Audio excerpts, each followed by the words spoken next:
여러분 안녕하십니까? 꼰대닥터 치과의사 류성룡입니다. 사랑니 자가치아 이식 그리고 임플란트, 이 둘 사이의 걸림길에서 과연 어떤 것이 최선의 방법인지 고민스러운 경우가 종종 있습니다. 그에 따른 저의 기준은 이렇습니다. 첫 번째, 사랑니와 어금니 어차피 둘 다 발치해야 되는 상황이라면 자가치아 이식을 우선적으로 고려합니다. 이런 경우 자가치아 이식이 실패한다 하더라도 전혀 아쉬울 게 없기 때문입니다. 두 번째, 어금니를 발치하고 생긴 웅덩이, 발치와라고 합니다. 그 웅덩이에 염증이 많아서 임플란트 픽스처의 초기 고정의 확보가 어려운 경우에도 자가치아 이식을 우선적으로 고려합니다. 이런 경우라면 임플란트를 위해서는 뼈 이식이 필요할 수도 있겠고, 이 발치와가 아물어서 뼈로 재생되기까지는 수개월 이상의 시간을 기다려 주어야 되기 때문입니다. 세 번째, 어금니를 발치하고 생긴 발치와에 염증이 거의 없이 깨끗하고 임플란트의 초기 고정 확보가 용이한 경우라면 자가치아 이식보다는 임플란트를 우선적으로 고려합니다. 어금니를 발치한 후 생긴 발치와 주변의 뼈를 모두 갈아내서 커다란 크기의 사랑니가 온전히 삽입될 큰 웅덩이를 만들어줘야 되기 때문입니다. 사랑니라는 자연치아가 소중한 이상으로 환자분이 가진 단 1mm의 뼈도 사실은 너무나 소중하기 때문입니다. 제1대구치를 발치한 자리가 바로 발치와입니다. 제1대구치가 충치가 너무 심해서 이렇게 뿌리 3개를 조각조각 분리해서 발치했습니다. 그런데 제1대구치가 뽑혀서 생긴 발치와에 뒤쪽의 사랑니를 옮겨 심는 자가치아 이식을 하기에는 문제가 있습니다.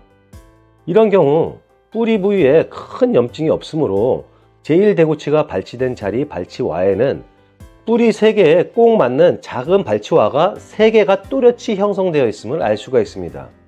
치조골 중격이라는 두터운 뼈를 중심으로 3개의 뿌리가 담겨져 있던 각각의 3개의 발치와가 둘러싸여 있습니다. 뒤쪽에 커다란 사랑니를 제1대구치가 발치된 자리에 삽입하기 위해서는 이 치조골 중격을 모두 갈아내서 3개의 작은 발치와를 하나의 커다란 발치와로 만들어주는 그런 작업이 필요합니다. 일단 치조골 중격에 임플란트 직경의 크기만한 구멍을 뚫어 보았습니다. 치조골 중격에 임플란트를 위한 직경 4mm 안팎의 홀을 형성했지만 여전히 주변에는 치조골 중격이 그대로 둘러싸고 있습니다. 이런 경우 사랑니 자가치아 이식을 위해서는 남은 중격의 뼈를 모두 다 갈아내서 없애버려야 됩니다. 성공률이 아무래도 임플란트보다 떨어지는 사랑니 자가치아 이식을 위해서 남은 치조골 중격벌을 모두 갈아 없앤다는 것이 너무나 아까운 순간입니다. 바로 이런 경우가 사랑니 자가치아 이식보다는 임플란트가 더 좋은 경우입니다. 치조골 중격에 임플란트 픽스처를 심립했습니다. 치조골 중격이 임플란트 픽스처를 완전히 둘러싸고 있는 것을 볼 수가 있습니다. 사랑니 자가치아 이식을 하기 위해서는 이 부분의 뼈도 다 갈아서 없애야 하는 것이죠. 따라서 이런 경우는 사랑니 자가치아 이식보다는 임플란트가 훨씬 더 좋은 경우라고 할 수 있겠습니다. 임플란트 픽스처가 심겨지도록 나머지 발치와의 부위는 인공뼈로 채워 넣게 됩니다. 이렇듯 사랑니 자가치아 이식이라고 해서 무조건 더 좋고 또 임플란트라고 해서 아주 후졌고 이런 게 아닙니다. 중요한 것은 치조골 뼈입니다.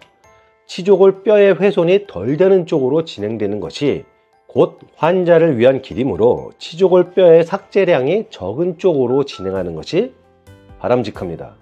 지금까지 꼰대닥터 치과의사 류성룡이었습니다. 시청해 주셔서 감사합니다.